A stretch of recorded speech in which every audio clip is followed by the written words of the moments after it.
Yo. I would like to welcome you all to the Family Business Podcast. I'm your humble host, DJ Trouble Kid, and to my left we have... Yo, we got Marquette Wizard in the building. What we doing? Yes, sir. And today we have a very, very, very special guest. This person is near and dear to my heart. I can't even really say you a guest, man. You family. Appreciate that. I can truly say, man, you can really come through here whenever you want. I'm gonna tell you that before we even get started and get going, man. I ain't gonna lie to you, bro. I shed tears before you walked in, man. I was recapping the journey to bro of like everything, since college. I didn't even dive into the whole photography piece of it, right? Like, right. But I was just catching them up from 2020 until now, for real. Well, actually 2020, like 2019 until now. Right. Just kind of recapping that to them and just thinking, it's dope because I have both of you here. But, man, today we have TTG Louie. Yeah. You know what I'm saying? The artist, the songwriter, the author, the actor, this man wear 23 different hats, man. My brother, how are you feeling, man? What we doing? Man, I'm feeling blessed, man. Great introduction, introducing me. Yeah, yes, sir. We flip them words like that sometimes. For everybody who don't know me, I go by L Dot. For people who don't know that, I go by 23 L Dot.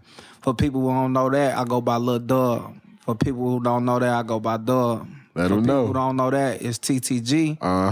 And for people who don't know that, it's TTG L Dot. I like to kind of stand on business when it comes to everything I do and every avenue I step in. Let them know. But I'm here today because my brother requested for me to be here today, and we gonna sit down and have a discussion about whatever he want to speak about. I'm definitely open-minded. I appreciate you guys for inviting me to your podcast. Yes, sir. And thank you. I had to make time for this, man. I think one of the greatest gifts of life we have is conversation, right? Right. To be able to sit down and break bread with one another. And I think right now we're in a very, very special moment in life. Just to be alive is a present, right? That's why they call the presents. That's why they call the present a gift. Because it's a gift, right? Exactly. So to be able to have, my brothers here with me, you know what I'm saying? This triangle of greatness, man. I just wanted to get us together and just break bread, man. It's a lot to talk about, bro. I think we always have great conversations, but I also wanted to open that up to Marquette Wizard, you know what I'm saying? Right. Allow you all to have a formal introduction, right? And really sit down and break some bread. But even more so, too, I felt like as I roll out this platform, I felt like it was only right to start with the guys that have been around me. You know what I mean? Right. And when I said I was crying tears before you walked in, literally like up until the point where you like call, right? Right. Like I explained to Wizard, bro. I say, man, you got to understand, man. Like, it's not a lot of people who will see you struggling and volunteer themselves to help you, right? And be willing to take on everything that comes with that. You know what I'm saying? Come with it. And I told him, I say, man, bro, I got real family members that run from that responsibility. I believe all of us sitting at this table do, right? Right. It's not to talk down on them or anything like that. It's just the reality of life. You know what I mean? We're not perfect. Right. And I had to I had to stand on that and mention that because we are the Family Business Podcast and we stand on that. Right. Over everything else, man. And it's so important to have you on, man, because you're not only a mentor to me in being a music artist, but just a brother in life, a real life mentor. You know what I'm saying? I could call my brother and talk to him about anything. And when I tell you, y'all got to hear our conversations about nothing.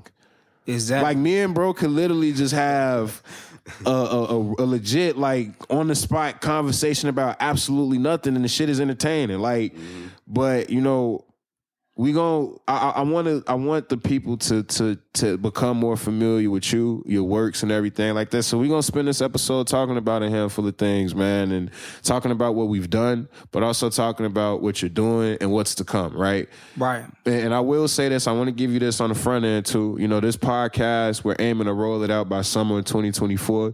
So I'm giving you that on the front end. That way, you know, you might have something in the mind that you're working on right now, but by then it'll probably be out. You know what I'm saying? Exactly. So just to give you that whole background, right?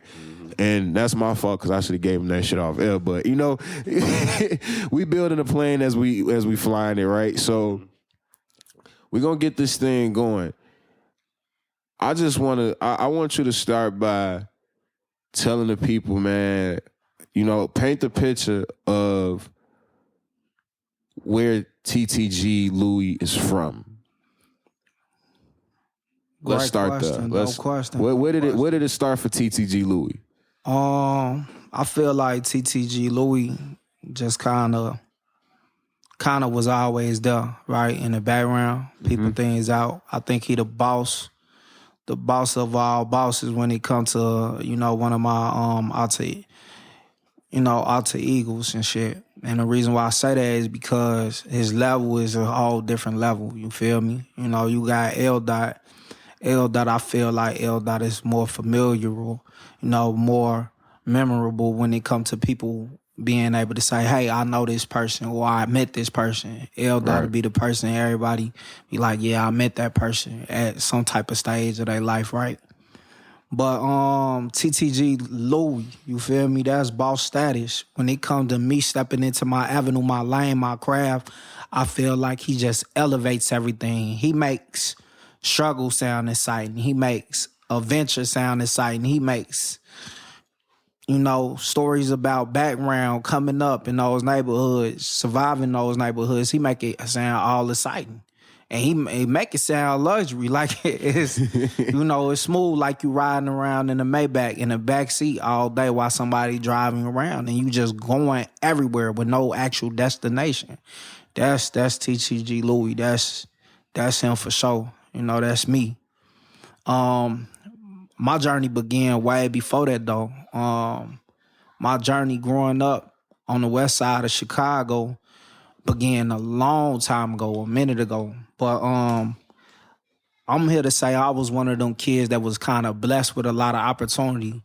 I touched a lot of stage with a lot of known faces from the earlier stage of Chicago, what people known Chicago for to be Do or Die and Twista and Common and Lupe and stuff like that. Pre-Kanye.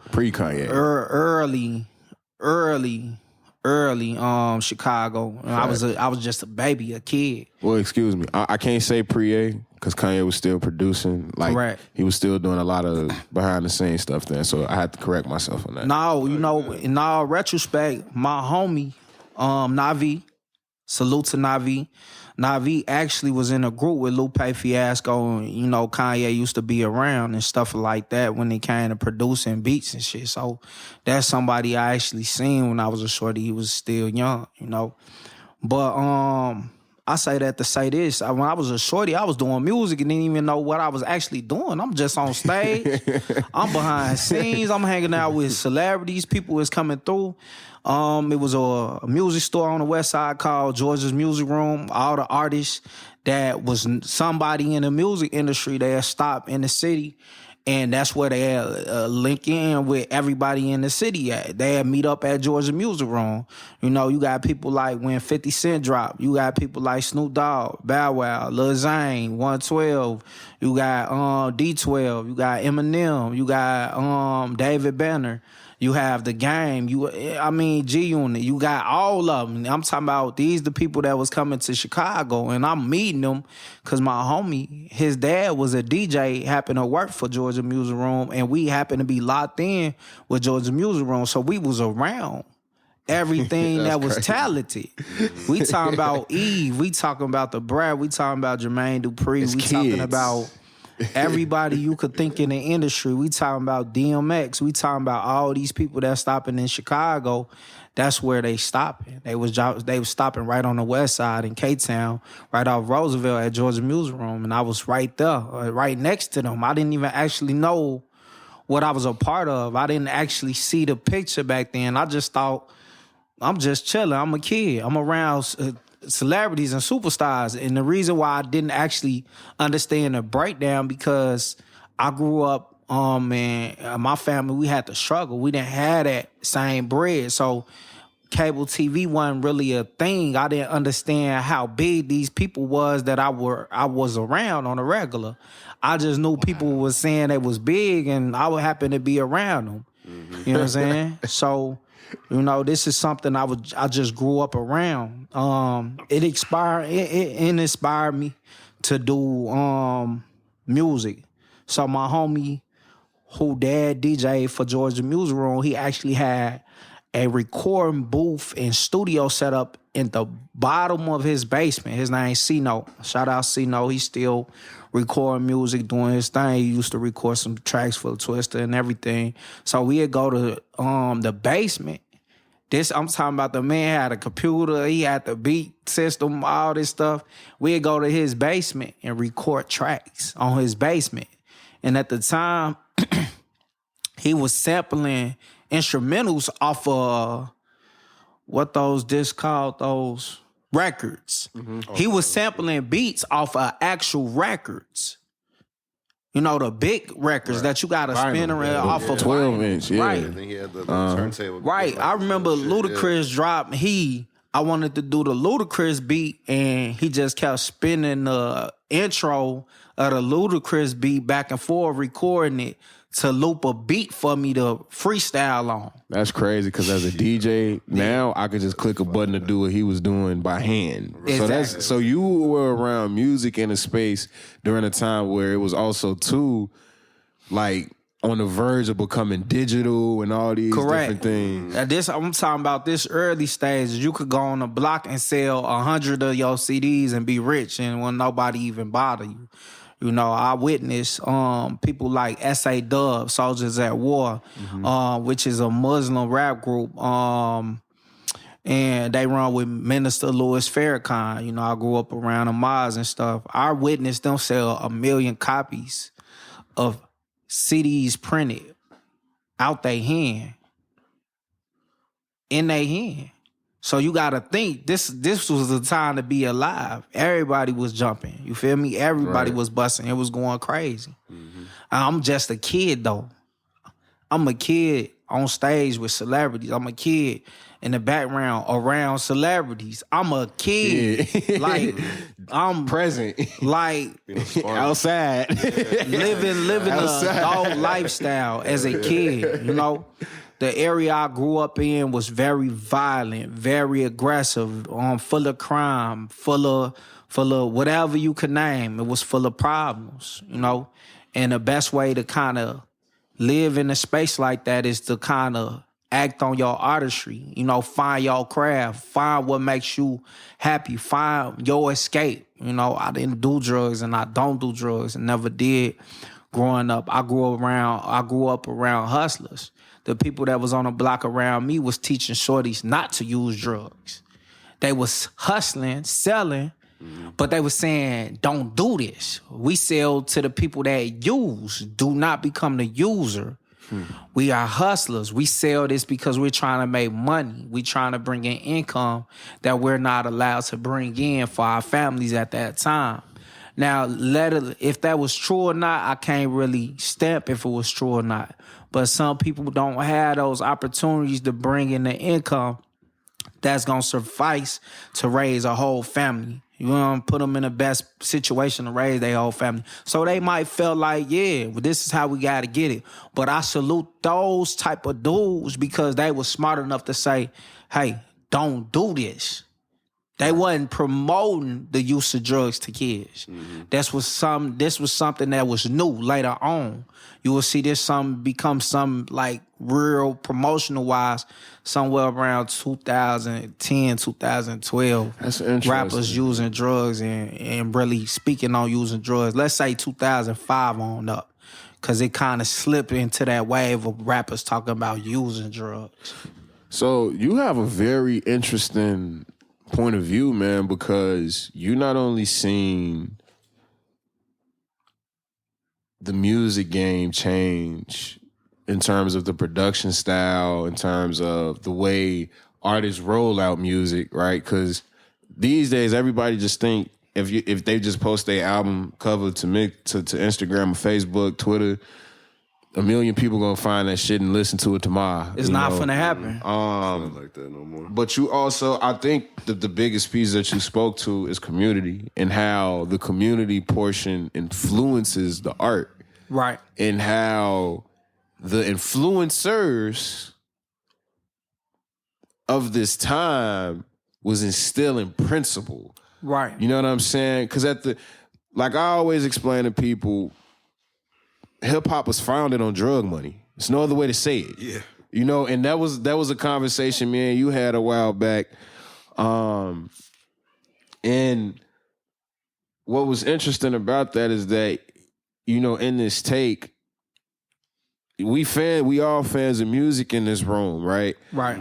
So I think we all can agree it was a point where you started to hear this change in music where like, damn, drugs is being promoted. Like, right. Drug usage is being promoted. Think, right? Like, For sure, yeah. On the music side, you got a song like "Hey in the Middle of the Barn," but that whole group. Let me think. "Hey in the Middle of the Barn," Crucial Conflict. That whole group. That was my homie, his cousins. They didn't even use drugs. They made a whole song called Smoking on Hay in the Middle of the Barn. So Hay in the Middle of the Barn by Crucial Conflict. They didn't even smoke. They didn't even smoke marijuana. But they made the whole song. And it kind of flashes forward to Future recently, like revealing, like, what did he say? Oh, yeah, you don't even really do all that. Yeah, he don't was be doing the talking about perks and the type lean, shit. Yeah, all of that. shit, yeah. It's just Like, it's a creative mind, right? So you got a person that want to catch the attention of people around them. So they might say shit for shock value. And you had everybody trying to see if they could branch off into using drugs. It's like, okay, people that want to be comfortable while they doing, they want to hear people that make stuff for them. So, you know, the hustlers might never use it and they like, shit, they playing it for the people that use it. You got a hustler don't even use it. He really side-eyeing you. He like, man, we finna turn this shit on. We finna sell these packs. I'm about to finesse, buddy. We ain't even about to use it. Because you gotta think. Hey, in the Middle of the Barn for the Chicago at that time was like big. Facts. Like, Crucial damn, Conflict itself was big. Facts. You feel me? So it's like, when you look at the whole breakdown, it's like, yeah, I'm a hustler. So hustlers start getting in that avenue of actually hustling. I've been making money for myself since I was a shorty. I used to hang out on Madison and I used to hustle oils, body oils from the Mars, like the Mars that give me a buck of oils, and the oils that had, you know, the $3 oils, $5 oils, $10, 20. And the dope thing about the people that was in the Mars on Madison was they was telling kids, if you wanted to make money for yourself, here, they give you a book of oils. Because they didn't want you out there selling drugs. They didn't want you out there poisoning the community. They knew these oils was natural oils. You know, you got Izzy Miyagi, you got Egyptian musk, you got Polo, whatever, these oils, right? These bottles of oil that make you smell good. They give you this book of oil and they tell you only bring me 50% back of what you make. This is their product. They bottle it, they whatever, they label it, they price it, everything. But they wanted you to make money for yourself. They'll give you a book of oil until you bring 50% back. This is you not having nothing in your pocket. Yeah, they gave you a book of oil. They know you a hustler. Go make some plays. Boom. Go make some plays. Yeah. I hit the block, I do the math. I'm already telling myself, I'm finna short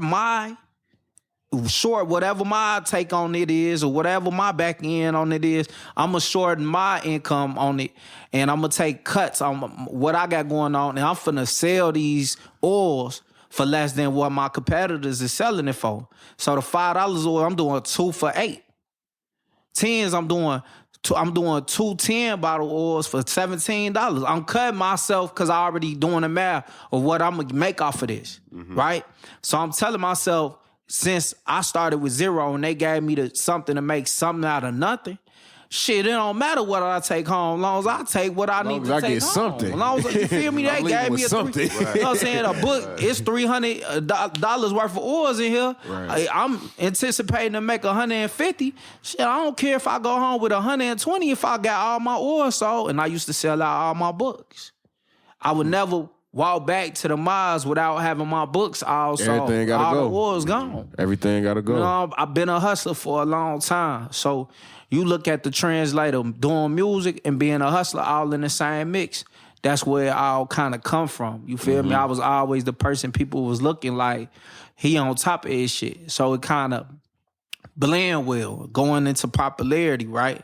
So it's like you the popular kid. We used to beat on the table in the lunchroom rapping, freestyling. I'm not even knowing what we doing. I'm just rapping.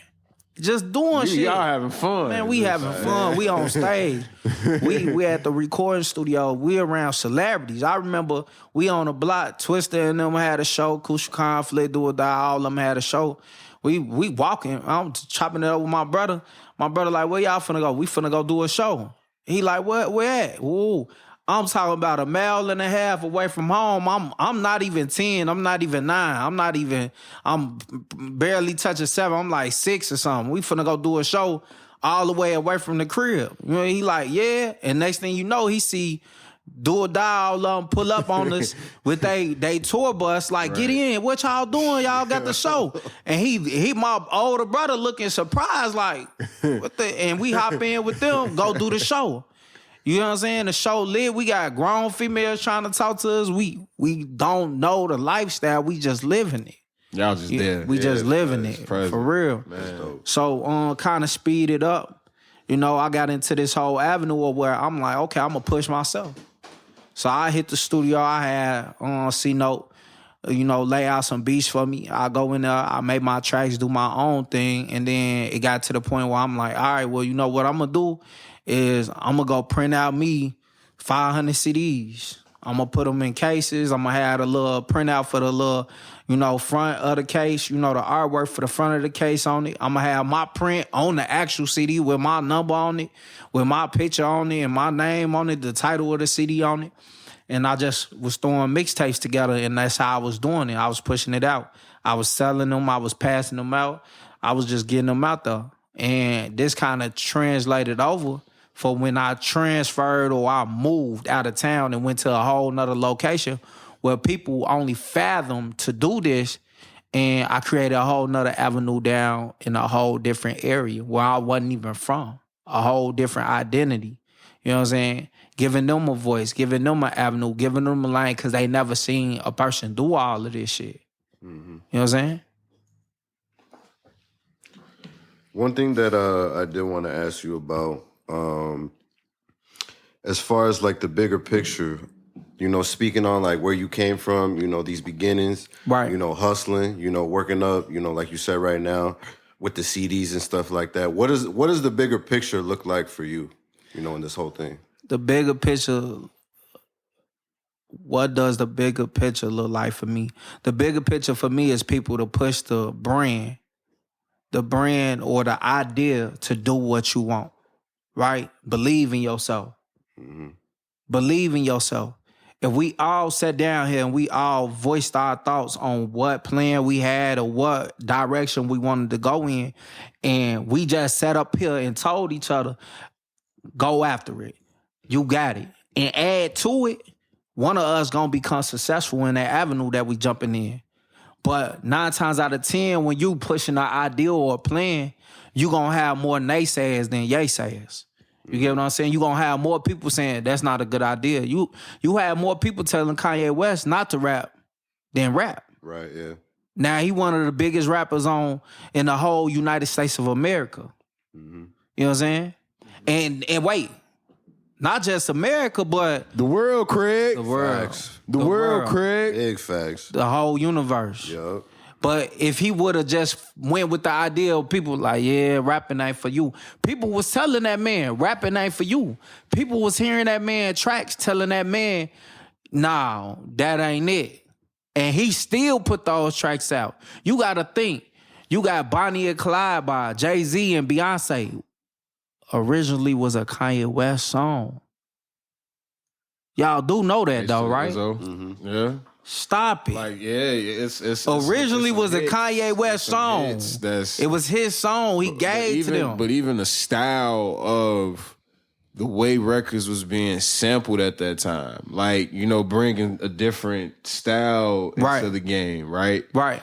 And that you spoke on something here that I want to expand on briefly.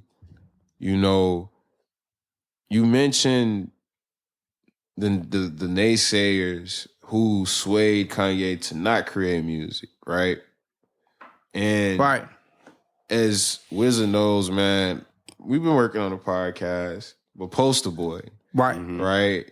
And I could say that here because this ain't gonna be out. Like by the time, Right. you know, by the 2024 or something. yeah, by the time, By the time this is is out, Yeah, that Poster Boy will be out. And with that being said, you know, what was interesting about this relationship was that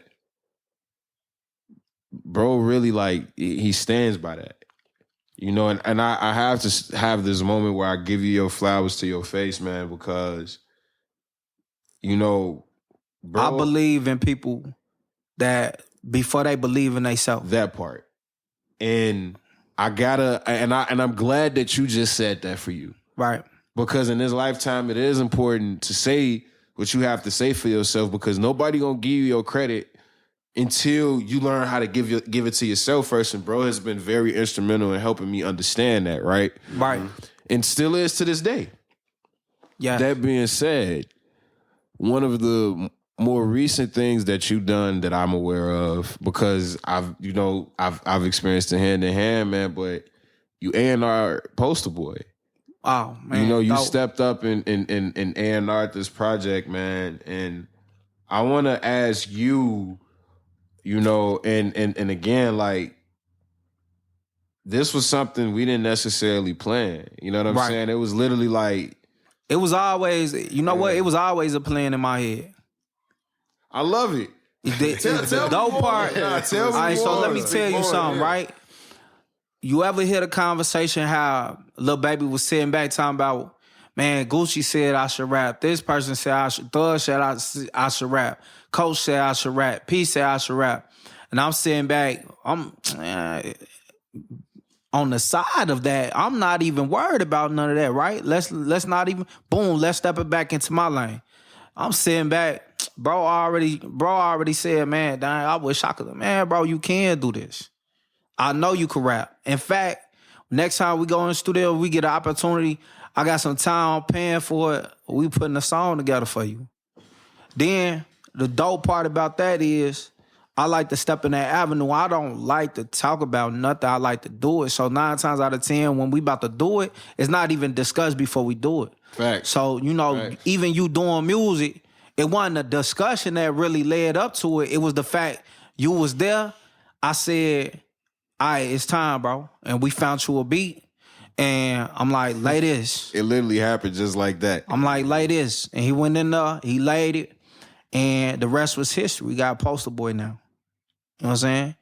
And the dope part about that is I could feel when a person is not believing in themselves and they want to give up, and I'm still gonna strive to push you past that limit, because that moment might cost you every moment moving forward. If a person ain't got your back in that early stage where you doubting yourself, it could cost you every moment moving forward. And what I mean by that is, bro had a track that he was sitting on developing. He wasn't fully done developing it. And I'm like, bro, hey, we got to get this track made. What's going on? And bro like, man, I'm not going to go. I'm like, man, fuck all that shit. Bro, I got time in the studio, man. Shit, you can have one of my albums. Pull up on me. We can't, it has to happen. And that's how we got Dang Little. Because we sat back and I'm telling myself, but this bro, the best way you could show a person that you call your brother or associate or a homie or a friend that you got their back is by having their back. Not talking about having their back, but just having their back. And that's the best way to be. You feel me? So me sitting back, A&R, your whole, what you got going on and moving you forward as an artist was already pre-playing in my head once you told me it was a thought. The best way to execute a thought is by putting forth the action to move forward. And the rest is history. Now when you rap on stage, now when you in those studios and you record those verses, I know for a fact where it started from and where it could have ended. Fact. It could have ended before it started once you said you weren't going to record Dame Lilla. Because Dame Lilla was wrote in your car, in front of my crib, Facts. in the privacy of your car, outside of my crib, that I told you, once it's time to go on the road, that's when I'm going to come mess with you. Until then, what you need to drink. Here Facts, you go. You bro. just chill, focus, and write. Sit in the car And I'm get this shit literally, out, like- and that's when I told you, as I was explaining to you earlier, like I took a phone call, but bro literally is like, more on the line, bringing me Gatorade. I'm just in my truck writing. So you got to think. Yes. People don't understand. Tupac say he used to go to the washroom and the bathroom, sit down on the toilet and write 5-6 different raps by the time he leave the bathroom, right? We talking about post phone. This man ain't have a cell phone and he want to scroll. I know it is post phone. Well, pre-phone. Well, pre-digital phone. Pre-digital phone, right? Yeah. Like pagers and shit. I'm trying to think. Like, This is just a block phone. Right. They Block had the phone big now. ass. yeah, the You know what I'm brick. saying? So They he had ain't no scrolling on the book while you on the toilet for Tupac. He was writing rhymes. You know what I'm saying? And people don't even understand like to what Dear Mama would have sounded like if he wasn't in that bathroom, or if this would have sounded like if he. That's why I fucked Chobe and Get Money would have sounded probably different if he wrote it in a car surrounded by people or in the bedroom. You never know.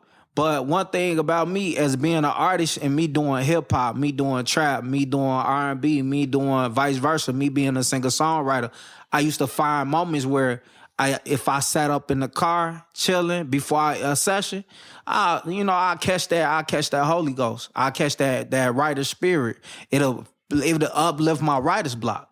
Mm-hmm. You know what I'm saying? And next thing you know, I'm in the studio, all that pressure on. I know I gotta be there. I know I gotta lay something. What's coming? And everything that come to your head, you just start writing it down. That's that pressure. That's like when people say, man, they messing up the industry, like that status you post. They messing up the industry. Jay and Woo Up the Bam, ever since they've been saying, I don't write, woo, that messed up the industry. For some, it did. A lot of people are better writers than actual freestylers. Facts. But for the people that's way colder at freestyling than writing, Facts. shit, that elevated the industry. I agree. So it kind of played both sides when you think about it. Mm-hmm. But yeah, I already sat back. I already knew you was going to be an artist. I already knew you was going to be a star. That's something I believe in. That's something I push. If you going to be around me and I believe in you, I'm just going to stand on it and we going to move forward. Because there ain't no limit to anything you could do or accomplish when you got the right support around you. So let me ask you this, right? Right. In the midst of developing artists, not only as an A&R and as an executive producer, right? But even more so just like as a brother and as a man, you Right. know, off air, as we would like to say, right? Right. What are a lot of the lessons you like to instill in the artists and the people that you're around? I could tell you this. I probably put over 65, 70 artists in the studio with nothing written down and helped them make a full song before they left the studio. And I could tell you this, it was a lesson learned. Some of these people probably hate my guts for no reason. You know what I'm saying? I ain't never did nothing, said nothing bad, just envious. Because I could drop and get attention. I could say something and get the attention. Sometimes they envious of the position you hold.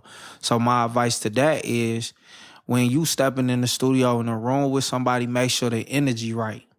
Make sure they in that room with you for the right reasons and the right purpose. Vice versa, than to just get them in that room. Because you could put a person all the way in a position to feed their family for the rest of their life, and that person might hate your soul for nothing. Just because you asked for the stamp, the approval to say, hey, I got you there. A lot of artists that y'all see that's big right now, somebody got them there. Somebody assisted them. Most of them got assistance. Cosigns. And they cosigns. Hey, bigger than cosigns. But money backing. Facts, You know what I'm saying? Somebody paid for that time, paid for that photo shoot, paid for that video shoot. Somebody supplied the women that was in that video that gave them that look. Somebody supplied the cars that gave them that look. Somebody supplied, you know what I'm saying? the look, what they say, position to do T-Pain said something about Future. That was my Bugatti in that video. Woo, woo. So why would you be mad at T-Pain for saying that? Because you needed a Bugatti for that video, and it was a Bugatti for that video. You gotta give the credit where it's due. Right, Like, dang. come You on, can't bro. you can't say that was that man Bugatti. Now you could buy 5, 6, 7, 10 Bugattis. How'd you get there? You know what I'm saying? Yeah, It's a process. People don't like to salute people. People don't like to thank people. People don't have the manners that you need to survive what you need to move forward. You know what I'm saying? To elevate. That humbleness will elevate you more than anything you could imagine in your life. People don't like to nod they head to Kanye for all doing so much for the artist that's in Chicago right now. You feel me? But in the long run, that never plays against him. That plays against them. You know what I'm saying? An artist is going to be an artist at the end of the day. Best advice I could give you, if you going to step in that room, make sure you stepping in the room with a person with the right energy on the right type of time. Because that person might leave out that room still envious of you. I didn't put people in the studio, paid for studio time, put people in music videos, all type of stuff, put people on the radio, all type of stuff. And those people probably never will salute me, never did salute me, or never did like me. And I ain't got no problem with that. I ain't got no problem because God keep blessing me. I didn't did that just to help people out because they told me they wanted to chase their dreams. I didn't do that because I just woke up one day like, hey, let me call this random person. I have moments like that, but most of the people I did help out, they said they wanted that. Man, if I ever had help, they hit you with that. If I ever had the back and the support, I got you. Say less. Pull up. I'm at the studio with people. Don't even expect me to pull up. I didn't pull up on people's sessions. Walked in. They excited to see me. It's interesting because the way I'm describing it, you would think I was a superstar, a celebrity, the way they react to me. See, I didn't have record deals on the table where I turned down record deals. I knew it was shady. You know what I'm saying? 150,000 on the table, 175,000 on the table, 200,000 on the table, and these is 360 deals, and they want you to give up all your rights and whatever and become a slave to their system, man. I understand. It ain't nothing wrong if you could do it and make it make sense, but some people can't do it and make it make sense. That one moment might get you the little luxury that you want for that 1 second, but might not get you nothing past that. And the reason why I say that, you got people like Meek Mill side-eyeing the deal he signed. But it never clicked to look up and be like, damn, Ross ain't never struggled. Didn't y'all all sign that deal together as MMG, Maybach Music Group? Wasn't that you, Wale, and him? Yeah. Wasn't that deal was a group deal? Wasn't that a joint venture deal? Who spearheaded it? Oh, Ross did? What Ross money look like? Oh, he get paid all his residuals? Why you feel like you ain't never got a check, but Ross always got his check? And then next thing you know, you not around them for a long period of time, the money ain't coming through or nothing. But when it's time to sell your house that costs $1 million plus, $2 million plus, $3 million plus, he got $1 million for you. That's the same how he could write that off on his taxes. That's crazy. When you need to sell your cars or you need to sell all this, he got another 900 for you or 700,000 something for you. Why you got to do all that? This your man. He put you on. You in position. I mean, that nigga ain't starving for nothing. Excuse my language, but I don't think Ross starving for nothing. He trying to figure out how many more horses he gonna buy or fire trucks or something. But he ain't messed up. But you a dream chaser. When do you wake up and say, damn, wait, something ain't feeling right? Once the money stopped coming as fast as it was coming, because when it was coming, you weren't thinking about the deal that you signed. You started thinking about the deal that you signed when it started slowing up. Raw ass rapper, Meek Mill, cold ass rapper. Cold, that nigga raw. Can't nobody sitting right here contest that man or go against that man when it comes to his lyrics as far as saying, hey, he's not a dope artist. That's what I mean. You know what I'm saying? He's a dope artist. Most definitely. He's a dope artist. But when it comes to business, business is business. You gotta be on top of your business. You could be the rawest artist in the world and fall short. That shit been going on. I kind of wanted to pivot a little bit. We seem to be talking about like just, different values and stuff like that. Bet. So my question is love or respect? That's a great question, right? Some might equate love to be respect. Because in the midst of receiving love, a person might be giving you their flowers, and that equates over to respect, right? I say love over respect because a person could respect you and not love you and not even care for you. They might respect a certain thing that you provide for them, but they have no love for you. They don't even respect you. They don't even, you know what I'm saying? They don't really respect you past that moment, past that opportunity. Mm-hmm. Love, for real, if a person love you, they might give you their last. They might stand out in the rain with you. They might weather the storm with you. That person might get out the car and push your car when it break down with you. That person might know you need a spot to sleep at and open their door in the middle of the night, sneak you in, and have you lay on their floor with pillows and everything around and provide you food. Love will probably last longer than the respect. That's real. Another question that I would have, we were talking about all these, different hats, you know what I mean, that you wear, that you've been, doing the music, the skits, the acting. What would you say pushes you the most when it comes to jumping into all these different avenues or fields, or you know what I mean? Like, you know what? I don't know, man. It's me. That shit in me. I always told myself, if I think I want something or if I think I want to do something, I'm going to do it.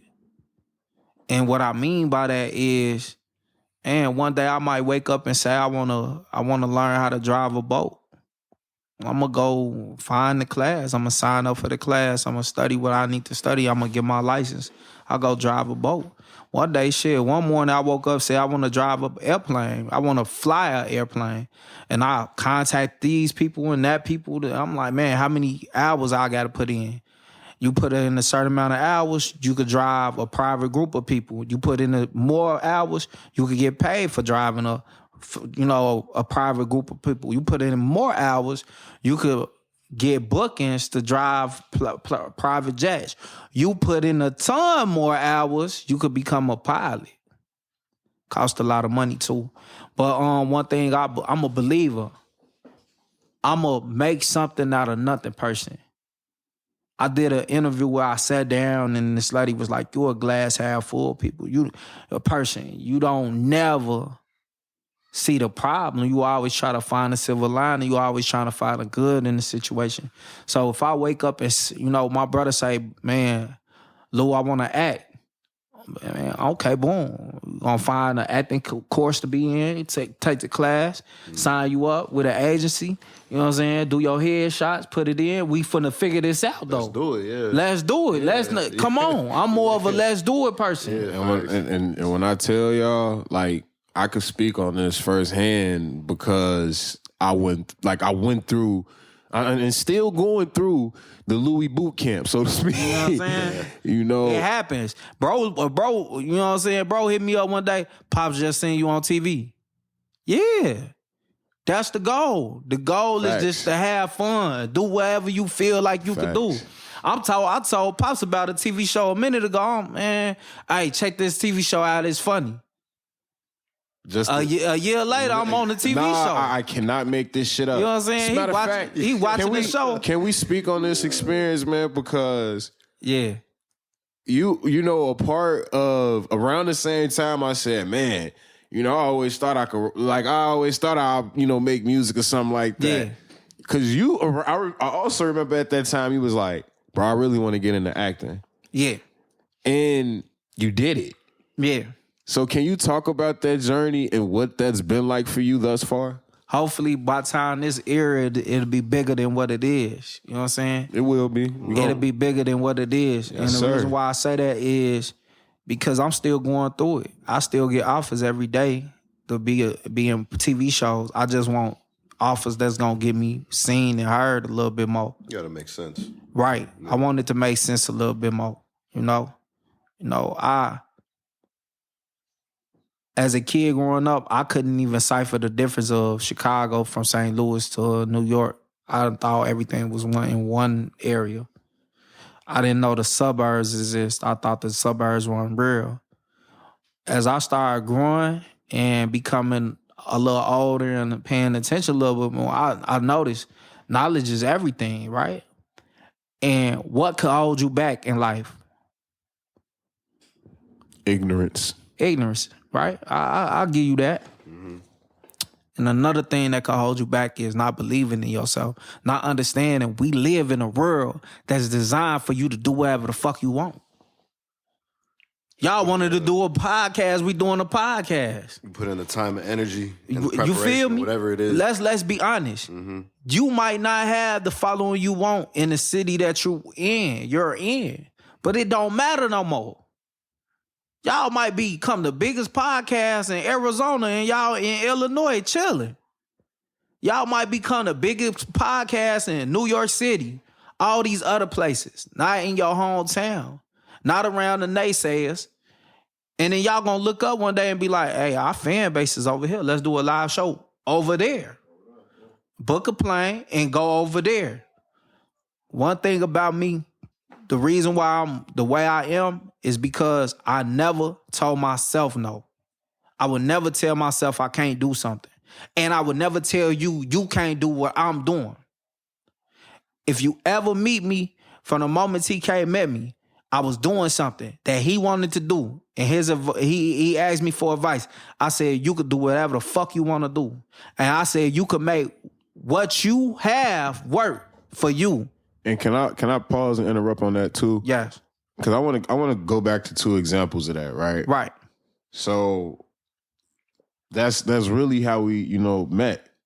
Mm-hmm. Around the time I was a junior in high school, I was a junior going into my senior year, I was really interested in getting into photography.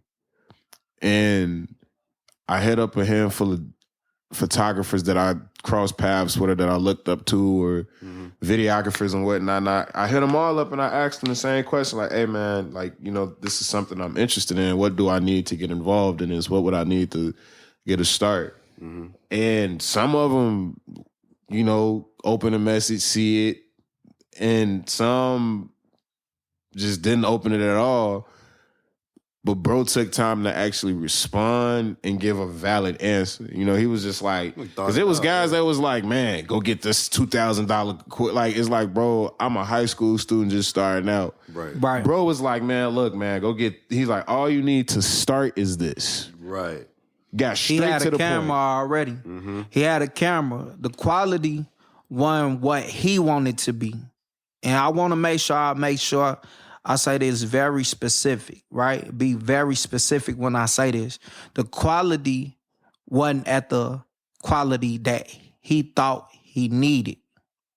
But I explained to him, see, what people don't understand about videographers, the camera he had with the settings inside of it, if you understand the camera and you know how to work the settings and the coloring inside it, add that to a actual editing program, it could become bigger than what he thought he had. Mm-hmm. He actually had what he needed to start. Mm-hmm. To actually get to that quality that he wanted. Correct. Yeah. Because if he start right there and build from the ground up from what he has, use what he have to get to where he want, it was nothing gonna stop him. Too easy. But I'm happy I was the one that was able to tell him. You know? Because he's not the first person I told that to and wouldn't be the last. I told that to 7 other cameramen in different other areas. The difference was I told bro he was going to be my brother for life, and I got him. And whatever he need, hit me up. That's the difference. They didn't have that access to me. Bro had unlimited access to me. He got it to this day. If he need me, he call me, I pick up. And I got him. And I'ma always tell bro to believe in himself, and I'ma always tell him knowledge is power, and whatever he think he could do it. And when I tell y'all, whatever, one day I called bro, I say, bro, thinking about driving trucks. He say, oh yeah? Uh-huh. Once you hear that come from bro, yeah. Like he's already, like bro, like a pamphlet of steps ahead of you by then. Semi-trucks. Yeah. Semi-trucks at this, right? So I pull up on bro, we just casually chopping it up. We in my semi-truck. In the semi.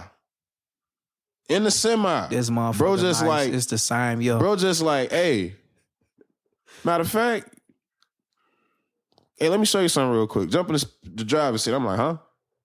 Same way we did with the rapper shit, bro. I cannot make this up, bro. He like, hey, man, do what I tell you to do. Don't do nothing else other than what I tell you to do. I got you. You gonna be safe. Ain't nothing gonna happen. I will never put you on harm's way. And guess what I did that day, bro? I drove a damn semi-truck around the damn block, bro. Learn how to drive a semi. I learned how to drive. I say, I be damned. Mind you, I come from a family of drivers. Mm-hmm. Everybody always said, man, you should go drive. You should go. None has ever took me to their job site. None have ever And I'm not saying that to knock these individuals. I'm not. Facts. But it was the reality that bro understood the assignment. Let's do it. It's not my job to do the work for you, but it is my job to position you to learn how to be the best at what it is you say you want to do. That's a different type of brother, bro. I'll just say that. I appreciate it. Yep. I appreciate it. Mm-hmm. You know, I've been blessed. God been blessing me. I'm alive. I'm well. I'm living, I'm breathing. I could talk, I could walk. You know, I done been in a lot of life-changing situations, and I'm here to say I'm living. I'm alive. And it would never end until I'm not alive. You know what I'm saying? I would never stop chasing whatever I want to do in life until I'm not here. You know what I'm saying? That's the best way to be. Now, what we looking like on this next move? What's the next question? And that's you know, and see, that's funny because that's really what my question was for you. You know what I mean? We've seen you release your own music. Right. We've seen you rebrand yourself, start pushing new artists and helping those guys, you know, roll out guys, including myself, right? We've seen you dive into that acting. We've seen you dive into the skits. What's next for TTG Louie that you can discuss with us? You know what? I could discuss everything with y'all. It's going to take a couple episodes for y'all to get the breakdown of everything. But I could discuss whatever y'all want me to discuss, right? I'm still trying to venture into a professional style of acting, a professional avenue of acting. I'm still looking to find a script and lock in as one of the main characters That's what I'm looking for right now. I want to become a professional actor. And now I have a goal to push that. I'm going to make sure I stand on that. All while being in college, all while trying to get my license to become a licensed barber, which I will have by the time this air. It's no limit to what you could do in life if you believe in yourself. You know, it's no limit. How we looking? Well, I'll kind of pivot again a little bit. You recently became you've been a father. Correct. But you recently had another child. Blessed. Yes, definitely. And one question that I have is, what advice would you give someone when it comes to being a good father? Be patient. Be loving. Be understanding. Be open-minded. Make sure you educate with no thought or mindset to think my child's supposed to know something because I taught them one time. See, people had this thing where they boss their kids around, or they yell at their kids, or they discipline their kids in a violent manner by abusing them with a belt or abusing them with their words. And that's not the best way to be a father. My kids respond to me in a respectful manner because I respect them as well. My daughters might ask me a question. I might say, yes, you may, or yes, ma'am, to my daughters. I'm their father, but I'm showing them. I'm not just preaching to them to use their manners and be respectful. I'm actually an advocate. I'm an actual walking testament of, hey, being polite to get you further, or carrying yourself with respect to get you further. So the best advice I could give to a new father is to be patient, be understanding, be open-minded. Don't be forceful. And educate, re-educate. When it comes to teaching your children, we live out in a world full of, shady people. And what I mean by that, a person might smile, tell you they love you, everything, shake your hand, hug you, and go right behind your back and be like, fuck that person. So being able to teach your child to kind of watch out for those troubles or them traumas to try to get them to avoid it, which they not going to avoid everything, but being able to help them through them and guide them and become somebody they could love and appreciate and respect and look up to is very important. Because now, half of the problem of your child not coming to talk to you won't be the issue. Because that child is going to come to you and tell you everything, and you got to be willing to listen before you speak sometimes. You got to be willing to understand. See, my daughter, she was playing outside today, my oldest daughter, and she broke something. I told her, don't lie about what transpired, what happened. Just come tell us you did this and it was an accident. Just tell the truth. Because as a parent, we understand accidents happen. You are not going to automatically get in trouble for something that you couldn't avoid. That was an accident. So I want you to understand, I prefer for you to just tell me the truth and don't make up a story. Because I can't help you if you make up a story. I can help you if you tell me the truth. And by me teaching her that at an early stage, when she become an adult, it might avoid her a lot of problems, right? Mm-hmm. Because as parents, we could be ignorant to our child's ways, bad ways, right?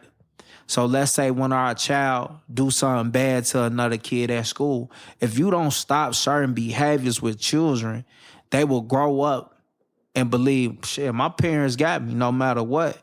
Even if I do something wrong, they got my back. That's not the best way to be, because you programming your child to say, right or wrong, I'm staying with you. Yes, we supposed to do that. Right. But you can't tell a motherfucking child. You can't tell a kid. You feel me? You can't tell a kid. Like, yeah, my son robbed the bank. It's okay. He'll be out in 2000. I got his bill. Yeah, he robbed the bank because every time he stole cookies out of somebody's lunchbox at school, you was okay with it. Every time he stuck up a kid with a BB gun in the neighborhood while he was a kid, you was okay with it. Every time he stole the bike, you was okay with it. You're creating a criminal. You creating a mindset to say, I got your back right or wrong. So us as parents, we got to sometimes dial it back and be like, hey, treat people how you want to be treated. Carry yourself with respect and love yourself. Never allow people to mistreat you. So they could have an understanding of, hey, my parent is only teaching me to love myself and be able to take care of myself. If I'm ever in a situation, I know I'm going to get through it because my parents got my back, because I'm only going to put them in situations where they can have my back. Because if your child go on the killing spree, you can't bring that person in your crew. You got to call the cops. You see it all the time nowadays. So let me ask you this, because it may be a young person that's listening to this that don't have the brother in a TTG Louie or the parent of a TTG Louie. I'm sure it's a young person out there that's finding their way the same way I had to go through life and find mine, and still searching and finding, right? As all of you are. What advice do you have for the young people out there that don't have the best guidance, that don't have the best resources? That's a great question. Fuck good. That was a great question. Reason why I say that, because I could identify with it, right? I used to hang out on 68th and Prairie on the south side of Chicago. There was a lot of crime going on. And there was a young man over there, which was only like 2 to 3 years younger than me, who used to seek towards me or come to me for advice. His advice was only to figure out to put himself in a best situation. And what I mean by that is he was trying to figure out a way to get away from this crime lifestyle, right? But he was limited. And the reason why I say he was limited, because his mom was a prostitute and his sister was being whored out by the gang that he was affiliated with. So his mom was a prostitute for the gang. His sister was being whored out. And he was a foot soldier for the gang, and he was trying to figure out a way to get out the gang. And I told him, I said, look, I'm going to be 1,000% honest with you. We got to figure this out. Let's do some, let's do some research, right? Let's figure this out. He said, I don't know what to do. I said, who can you go live with? I said, do you got any aunties? No, I ain't got no aunties. What about uncles? I ain't got no uncles. What about cousins? My big cousin, he live out of state. He live in Indiana. I said, what about your grandma? He said, my grandma live in the west suburbs. She'll probably let me come live with her. I say, you need to reach out to your grandma and tell her the life that you living right now, you don't want to live, and if you keep living it this way, you might not even stay alive long enough to even see her on her next birthday.